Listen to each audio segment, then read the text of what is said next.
اس کی ہائٹ، اس کی حیت رکھی ہے 5 فیٹ 6 فیٹ 7 فیٹ کے اندر اس کو سمیٹ کر رکھ دیا۔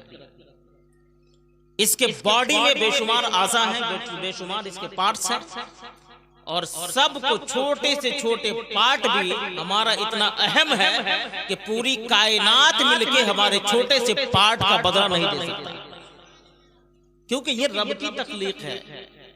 رب کی تخلیق میں کائنات کا بڑا سے بڑا تھنکر، بڑا سے بڑا مفکر اور بڑا سے بڑا دانشور بھی شریک نہیں ہو سکتا، چونکہ رب اپنے رب ہونے میں یکتا ہے، پروردگار عالم بے مثال ہے، اور رب کائنات نے انسان کو جو چھوٹی سی چیز اور چھوٹے سے پارٹ کی شکل میں جو اللہ نے نعمت عطا فرمائی ہے، پوری کائنات مل کے اس کا بدلہ نہیں ہو سکتا۔ انسان کے تمام تر پارٹس میں 2 پارٹ بہت اہم ہیں، اور اسی پر انسان کی زندگی کا مدار بھی ہے، اسی پہ مدار قیامت بھی ہے، مدار آخرت بھی ہے، اور یہی مدار جنت بھی ہے، اور یہی مدار جہنم بھی ہے۔ وہ 2 پارٹ کیا ہیں؟ انسان کے جسم میں 2 چیزیں بہت اہم ہے، بہت اہمیت کا حامل ہے۔ ایک کا نام ہے نفس اور دوسرے کا نام ہے روح۔ بات سمجھ میں آ رہی؟ ایک کا نام نفس اور دوسرے کا نام، بولیے نا بلند آواز سے، میں سمجھوں کہ آپ سن بھی رہے ہیں۔ دوسرے کا نام ہے روح، اور یہ دونوں چیزیں آپس میں جنگ کرتی ہیں، اور جب جنگ کرتی ہے تو کس بات کے لیے؟ اس بات کے لیے کہ ہم انسان کے ملک جسم کا بادشاہ بن جائے اور پھر انسان کو اپنے مطابق چلائے، یعنی وہ انسان کی باڈی کا پرائم منسٹر، انسان کی باڈی کا مالک، انسان کے جسم میں یہ سلطنت جسم کا وہ بادشاہ، دونوں کا دونوں بننا چاہتا ہے۔ اور دونوں جب آپس میں جنگ کرتے ہیں تو ہمارے اعضاء سے ووٹ مانگتے ہیں، ہمارے اعضاء سے وہ ووٹ مانگتے ہیں، جیسے ہمارے ہاتھ، ہمارے پاؤں، ہمارے کان، ہماری آنکھ اور ہمارے دیگر اعضاء، یہ سب کے سب ووٹرز بنتے ہیں کس کے؟ نفس اور روح کے۔ اب نتیجے میں جس کو زیادہ ووٹ ملتا ہے وہ میدان جیت جاتا ہے، اور جو جیت جاتا ہے وہی میدان کا اور ملک کا بادشاہ بنتا ہے۔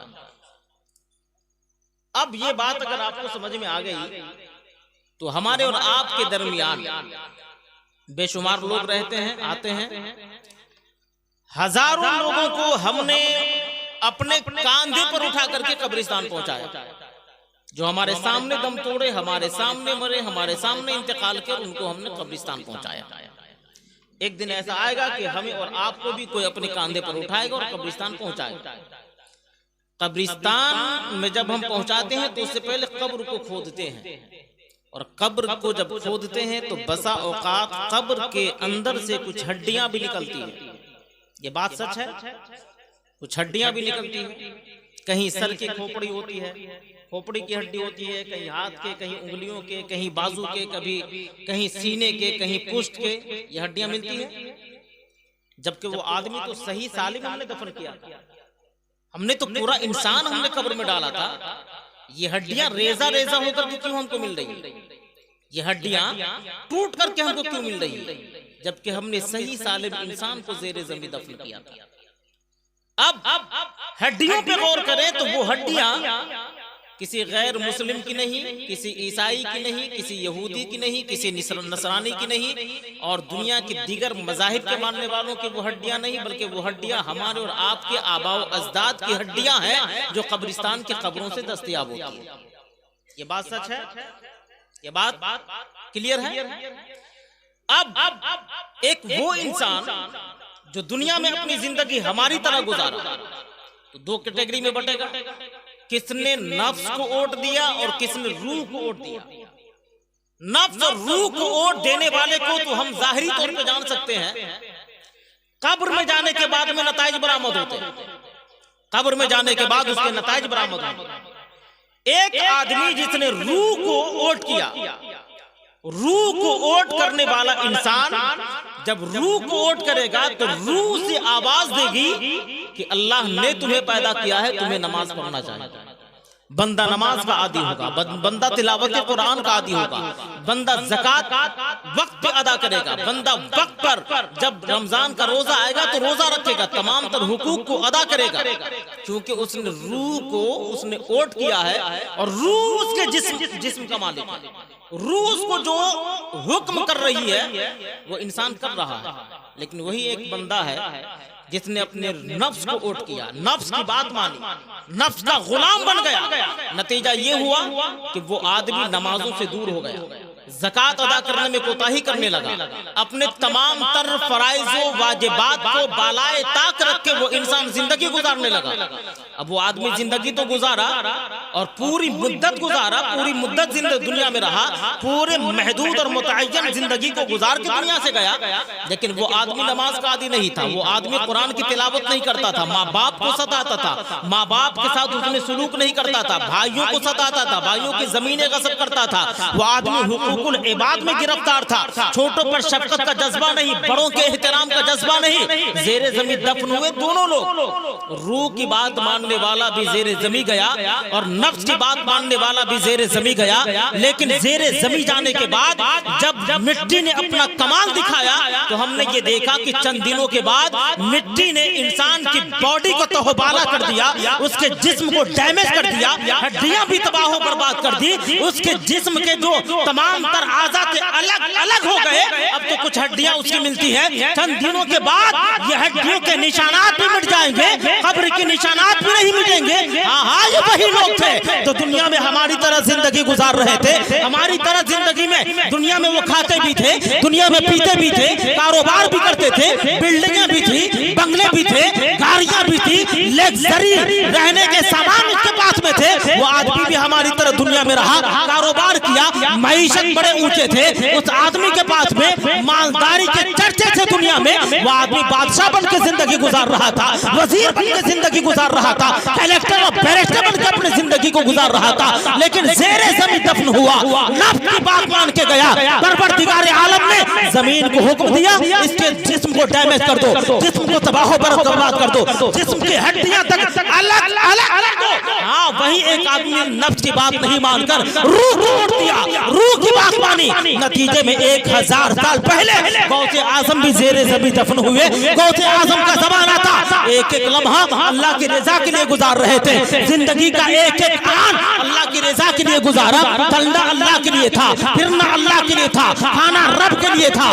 پینا رب کے لیے تھا، سونا اٹھنا بیٹھنا رب کے لیے تھا، زندگی کا ایک ایک لمحہ رب کے لیے گزار کر، رب کی رضا کے لیے گزار کر جب زیر زمین دفن ہوئے ہیں تو پھر دنیا یہ کہنے پر مجبور ہوئی ہے کہ زمین میلی نہیں ہوتی، زمن میلا نہیں ہوتا، زمین میلی نہیں ہوتی، زمن میلا نہیں ہوتا، محمد کے غلاموں کا کفن میلا۔ سبحان اللہ، نعرہ تکبیر، نعرہ رسالت، مسلک اعلیٰ حضرت، بہت عمدہ، بہت شاندار، زمین میلی نہیں ہوتی، زمن میلا نہیں ہوتا، بے شک بہت اچھا، سبحان اللہ سبحان اللہ۔ اب اگر ہم دنیا میں اگر روح کی بات مانتے ہیں، نتائج ہمارے سامنے ہیں، نفس کے غلام ہیں تو نتائج ہمارے سامنے ہیں۔ قرآن کریم کی روشنی میں اس بات کو آپ یوں سمجھیں، چونکہ ہمارے تخیلات، ہماری فکریں اور ہمارے طرز عمل، انداز زندگی ایسا محسوس ہوتا ہے کہ ہم نے تصور آخرت کو ذہن کے ہر گوشے سے ڈیلیٹ کر دیا، ہم نے مرنا ہی نہیں، یہ ہم نے اپنے کردار و ادا سے ثابت کر کے دکھایا۔ لیکن یاد رکھیے گا، یقیناً ہمارا تعلق اہل سنت و جماعت سے ہے، جس کا عقیدہ ہے کہ پیش حق مزدہ شفاعت کا سناتے جائیں گے، پیش حق مزدہ شفاعت کا سناتے جائیں گے، یا رسول اللہ آپ روتے جائیں گے، ہم کو ہنساتے جائیں گے، اور وسعتیں دی ہیں خدا نے دامن محبوب کو، جرم کھلتے جائیں گے اور وہ چھپاتے جائیں گے، اور خلد میں ہوگا ہمارا داخلہ شان سے، یا رسول اللہ کا نعرہ لگاتے جائیں گے۔ بے شک، نعرہ تکبیر، نعرہ رسالت، سبحان اللہ سبحان اللہ۔ یہ تو ہمارے انداز ہوں گے، لیکن یاد رکھیے گا قرآن کریم نے کہا کہ کہ پروردگار عالم کل قیامت کے دن جب تک ایک ایک عمل کا حساب تم سے لے گا اس وقت تک تمہیں اپنی جگہ سے کھسکنے بھی نہیں دے گا. آپ قرآن کریم پڑھیے. پروردگار عالم نے قرآن کریم میں ارشاد فرمایا اذا زلزلت الارض زلزالها واخرجت الارض اثقالها وقال الانسان ما لها يومئذ تحدث اخبارها بان ربك اوحى لها يومئذ يصدر الناس اشتاتا ليروا اعمالهم فمن يعمل مثقال ذرة خيرا يره ومن يعمل مثقال ذرة شرا يره. قرآن کریم ہے یہ, قرآن کریم ہے. کتنے لوگوں کو یہ سورت یاد ہے؟ ذرا ہاتھ اٹھائیں. اذا زلزلت الارض زلزالها. دیکھیں اتنے لوگوں میں 30ویں پارے کی ایک چھوٹی سی سورت چند لوگوں کو یاد ہے. آپ سے میں گزارش کروں گا اگر قرآن پڑھنا جانتے ہیں تو قرآن ناظرہ دیکھ کر پڑھیے.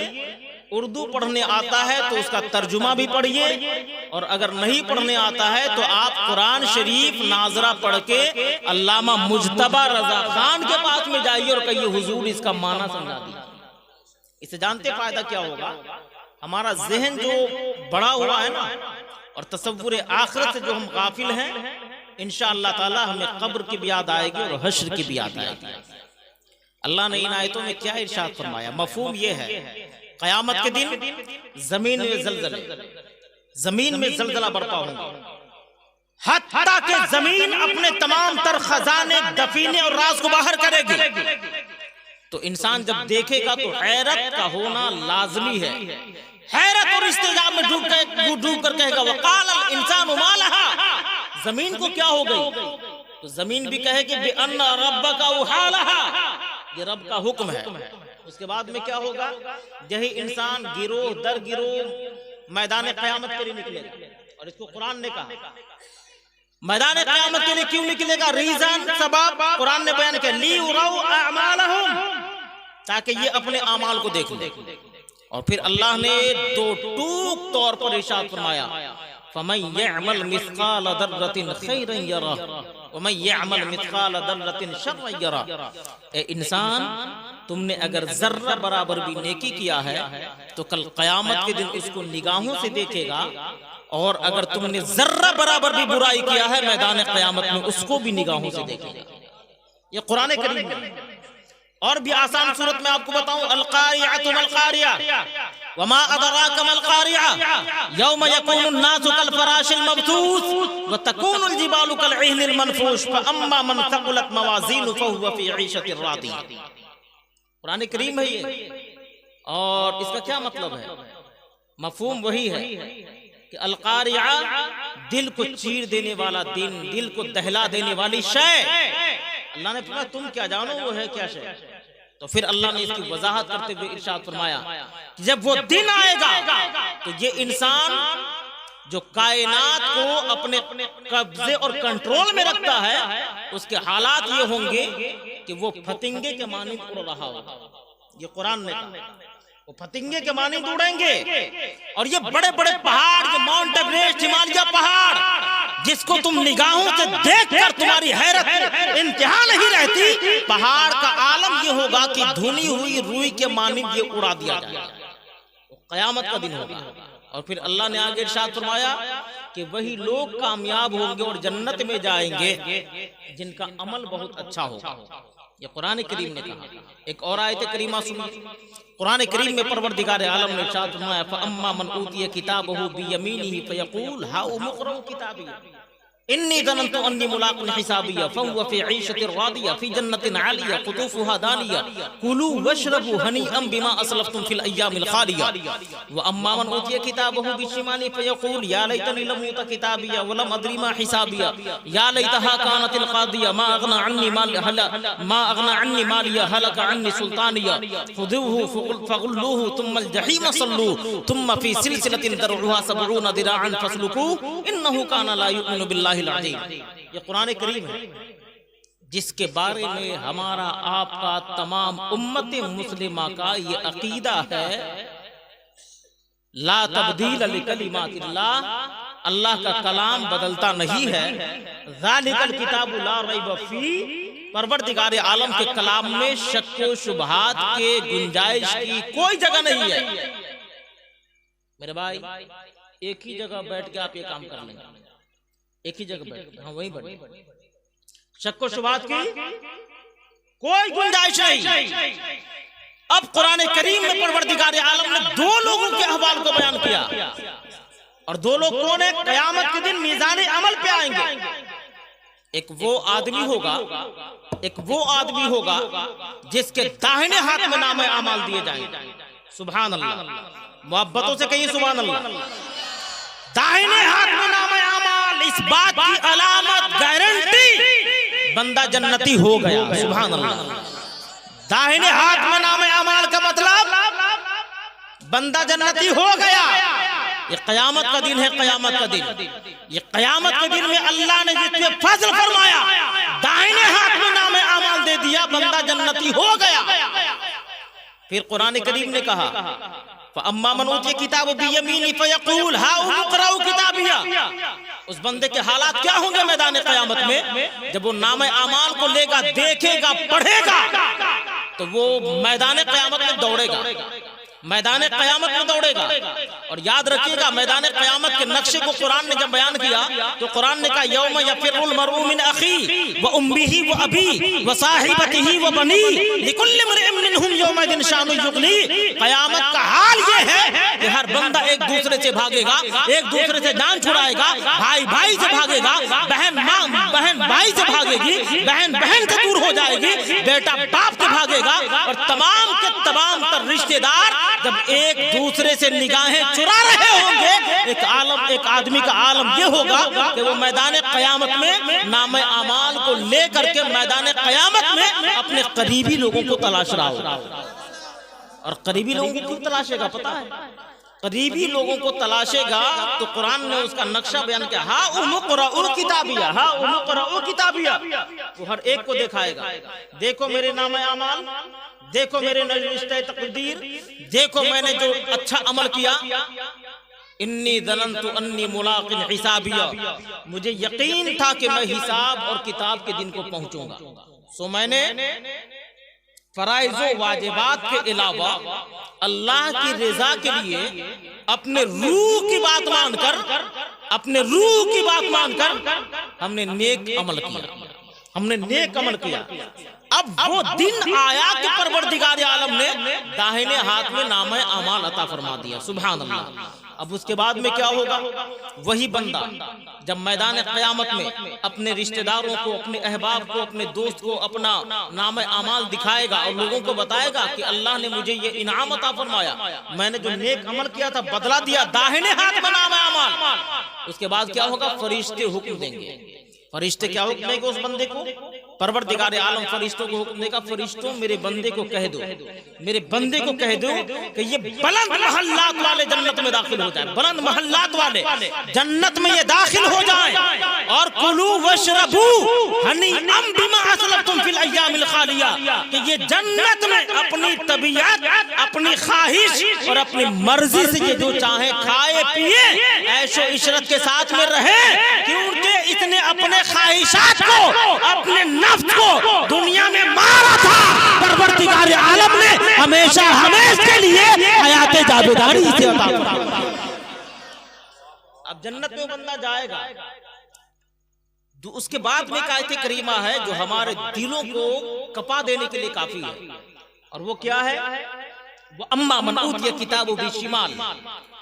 ایک وہ بندہ جو دوسرا بندہ ہوگا میزان عمل پر, بائیں ہاتھ میں اس کے نام اعمال دیے جائیں گے. بائیں ہاتھ میں, بائیں ہاتھ میں نام اعمال دیے جانے کا مطلب یہ ہے کہ وہ بندہ جہنمی ہو گیا. فیصلہ ہو گیا کہ بندہ جہنمی ہے, جنت میں اس کو, جہنم میں اس کو جانا ہے, جہنم میں اس کو جانا ہے, ڈکلیئر ہو گیا. اب اس بندے کے حالات کیا ہوں گے؟ وہ بندہ تو بائیں ہاتھ میں نام اعمال پا گیا, اور بائیں ہاتھ میں نام اعمال پانے کے بعد میں اس کے حالات یہ ہوں گے. قرآن نے کہا وَأَمَّا مَنْ أُوتِيَ كِتَابَهُ بِشِمَالِهِ فَيَقُولُ يَا لَيْتَنِي لَمْ أُوتَ كِتَابِيَهْ. وہ بندہ کہے گا اے کاش میں حساب و کتاب کے دن کو نہیں پہنچتا, اے کاش میں یہ دن نہیں دیکھتا, لیکن ہائے افسوس اب کیا کروں. بندہ حسرت کرے گا, مولا تو نے جو مختصر سی زندگی عطا فرمائی تھی جس میں نے تیری نافرمانی کی، مولا ویسے اگر کروڑوں زندگی اور کروڑوں سال کی زندگی اگر تو عطا فرمائے تو ایک ایک لمحہ تیری رضا کے لیے گزار دے گا۔ یہ بندہ تمنا کرے گا لیکن پوری خواہش نہیں ہوگی۔ قرآن کہتا ہے وَلَمْ أَدْرِ مَا حِسَابِيَ يَا لَيْتَهَا كَانَتِ الْقَاضِيَةَ، آئے افسوس اب کیا کروں، موت تو سارے فیصلے کر گئی۔ اب عالم یہ ہے کہ بندے کی بادشاہت، بندے کی سلطنت، بندے کی دولتیں، بندے کی شہرتیں، کوئی بھی کام جب وہاں نہیں آئے گی، تمام کے تمام تر چیزیں جب پیچھا چھڑا لے گی تو پروردگار عالم کا حکم ہوگا فرشتوں اسے پکڑو، 70 گز زنجیر میں جکڑ کے اور منہ کے بل گھسیٹ کر کے جہنم میں داخل کرو۔ یہ قرآن کریم ہے، یہ قرآن کریم ہے۔ اللہ تعالی ہمیں اور آپ کو جہنم کے اس آگ سے بچائے اور ذہنی طور پر ہم اور آپ جو احکام خداوندی کو بالائے طاق رکھ کے اپنی زندگی گزارتے ہیں تو یاد رکھیے گا پروردگار عالم کی بارگاہ میں ایک ایک عمل کا حساب دینا ہوگا۔ ہم تو یہاں یہ لگتا ہے کہ بس چند چیزیں ہمارے معمولات اور اعمال کے حصہ ہیں اور وہ جنت میں لے جانے کے لیے کافی ہے۔ یاد رکھیے گا اپنے وقت کا سب سے بڑا عالم، اپنے وقت کا سب سے بڑا فاضل، اپنے وقت کا سب سے بڑا مفتی، اپنے وقت کا سب سے بڑا محدث، سب سے بڑا مفسر اور اپنے وقت کا سب سے بڑا مجدد امام اہل سنت کو جب اپنی موت یاد آتی ہے، قبر کی منزلیں یاد آتی ہیں تو تڑپ پڑتے ہیں امام اہل سنت اور فرماتے ہیں یا میرے مولا میرے پروردگار، کھڑے ہیں منکر نکیر سر پر، کھڑے ہیں منکر نکیر سر پر، نہ کوئی حامی نہ کوئی یاور، بچا لو آ کر میرے پیغمبر کے سخت مشکل جواب میں ہے۔ یہ کن کا لہجہ ہے؟ وقت کے مجدد کا۔ یہ کن کا لہجہ ہے؟ وقت کے مفسر کا۔ یہ کس کا لہجہ ہے؟ جس وقت کے امام ہے۔ جب وہ تھر تھر کانپنے لگتے ہیں تو ہم جیسے لوگوں کا میدان قیامت میں کیا حال ہوگا؟ اور میدان قیامت اعلیٰ حضرت کو جب یاد آیا تو فرماتے خدائے قہار ہے غضب پر، خدائے قہار ہے غضب پر، کھلے ہیں بدکاریوں کے دفتر، خدائے قہار ہے غضب پر، کھلے ہیں بدکاریوں کے دفتر، بتا دو آ کر شفیع محشر، بچا لو آ کر شفیع محشر، تمہارا بندہ عذاب میں ہے۔ اور بالآخر اعلیٰ حضرت رضی اللہ تبارک و تعالیٰ جب کرم کی بھیک مانگتے ہیں تو کہتے ہیں کریم اپنے کرم کا صدقہ، لئیم بے قدر کو نہ شرما، تو اور رضا سے حساب لینا، رضا بھی کوئی حساب میں ہے۔ محترم سامعین و حاضرین، قرآن کریم کو میں نے آپ کے سامنے پڑھا، پروردگار عالم نے قرآن شریف میں ارشاد فرمایا وَإِنَّمَا تُوَفَّوْنَ أُجُورَكُمْ يَوْمَ الْقِيَامَةِ فَمَنْ زُحْزِحَ عَنِ النَّارِ وَأُدْخِلَ الْجَنَّةَ فَقَدْ فَازَ۔ تم میں سے کوئی بھی فرد اس سے بچ نہیں سکے گا اور کل قیامت کے دن تمہیں تمہارے اعمال کا پورا پورا بدلہ دیا جائے گا، کہیں سے کوئی کمی نہیں کی جائے گی۔ ہاں تم میں سے کامیاب وہی ہوں گے جس نے اپنے آپ کو جہنم سے بچا لیا اور اپنا داخلہ جنت میں کروا لیا۔ یہ انسان کی زندگی کا ماحصل ہے جو قیامت کے دن ہمیں اور آپ کو ملنا ہے، اور کل قیامت کے دن پھر اسی اعتبار سے ہمارا فیصلہ بھی ہوگا جنت جانے کا یا جہنم جانے کا۔ اس لیے میرے احباب ہماری یہ آپ سے گزارش ہوگی کہ آپ اپنی زندگی کو دنیا میں ایسے گزاریں کہ مرنے کے بعد جب ہم قبر میں جائیں اور نکیرین آئیں تو چہرے کو دیکھ کر کہیں کہ چہرہ دیکھ کے کیا کرتا ہے، ڈھک دو اور جنت کی کھڑکیاں کھول دو، جنت کے بستر لگا دو، اس لیے کہ آنے والا کوئی عام فہم بندہ نہیں بلکہ یہ غلام مصطفیٰ ہے اور یہ جنتی مہمان ہے۔ یہ کب ہوگا؟ جب ہمارے کردار و عمل، نعرے تکبیر، نعرے رسالت، علماء اہل سنت، نعرے تکبیر، نعرے رسالت، بے شک سبحان اللہ۔ یہ اس وقت ہوگا جبکہ ہم اور آپ کردار و عمل کے اعتبار سے خالص ہوں گے، ورنہ یاد رکھیے گا میدان قیامت میں حالات ہمارے یہ ہوں گے کہ یہ تو دنیا ہے نا، دنیا، اس دنیا میں جہاں ہم اور آپ زندگی گزار رہے ہیں اس میں تو ایک ہی صف میں کھڑے ہو گئے محمود و عیاض، نہ کوئی بندہ رہا نہ کوئی بندہ نواز، یہ یونیفارم ہے نا، یونیفارم بڑے بڑے جرائم کو چھپا دیتے ہیں. کیا حضرت؟ یہ یونیفارم بڑے بڑے جرائم کو چھپا دیتے ہیں. یہ لباس انسان کے بڑے بڑے عیبوں کو ڈھک دیتے ہیں. لیکن کل قیامت کا دن ہوگا، یہی بندہ میدان قیامت میں کھڑا ہوگا، الگ سے مخلوق نہیں آئے گی. یہی وہ لوگ ہیں میدان قیامت میں جائیں گے. اور وہاں کیا حالات ہوں گے؟ کیا ایک ہی صف میں کھڑے ہو گئے محمود و ایاز؟ نہیں نہیں، پروردگار عالم کی طرف سے منادی پکار رہا ہوگا، منادی ندا کر رہا ہوگا میدان قیامت میں. یہ پکار رہا ہوگا وَامْتَازُوا الْيَوْمَ أَيُّهَا الْمُجْرِمُونَ وَامْتَازُوا الْيَوْمَ أَيُّهَا الْمُجْرِمُونَ وَامْتَازُوا الْيَوْمَ أَيُّهَا الْمُجْرِمُونَ. اے مجرموں کی جماعت اپنی صفیں الگ کر لے، میرے نیک بندے الگ جماعت میں رہیں گے، تمہاری جماعت الگ ہوگی. اور عالم یہ ہوگا ہماری زبان بول سکے گی، ہاتھ ہمارے کام کریں گے. اليوم نختم على افواههم وتكلمنا ايديهم وتشهد ارجلهم بما كانوا يكسبون. وہ بند کر دیا جائے گا، تمام تر چیزیں لوک کر دیے جائیں گے. ہاں میدان قیامت میں ایک انسان کے ہاتھ اور پاؤں اس کے خلاف میں گواہی دے رہے ہوں گے، ان کے کرتوتوں کی خبر پروردگار عالم کو دے رہے ہوں گے. اگر ایسے وقت میں ہم نے اگر اچھا عمل کر لیا رب کو راضی کرنے کے لیے، وقت سے پہلے ہم نے توبہ کر لیا، پروردگار عالم پکار رہا ہے. رب کا قرآن کہتا ہے کہ ایھا الانسان ما غرک بربک الکریم. آجا رب کے دہلیز پر اگر تم نے توبہ کر لیا، مرنے سے پہلے تمام گناہوں سے توبہ کر. بڑے بڑے جرائم تم نے کیے ہیں، بڑے خطائیں تم نے کی ہے، کائنات تمہارے جرموں کے گواہ ہے. لیکن تیرے رب کی رحمت وسعت رحمت کل شیء، تیرے رب کی رحمت بہت وسیع ہے. اگر تم نے توبہ کر لیا، رب تم سے وعدہ کرتا ہے ایک آنسو کے عوض پوری کائنات کے گناہوں کو رب دھو دے گا، نیکیوں میں بدل دے گا. اور پروردگار کل قیامت کے دن جنت میں تمہارا مقام بنا دے گا. وآخر الدعوانا ان الحمدللہ رب العالمین. السلام علیکم ورحمۃ اللہ.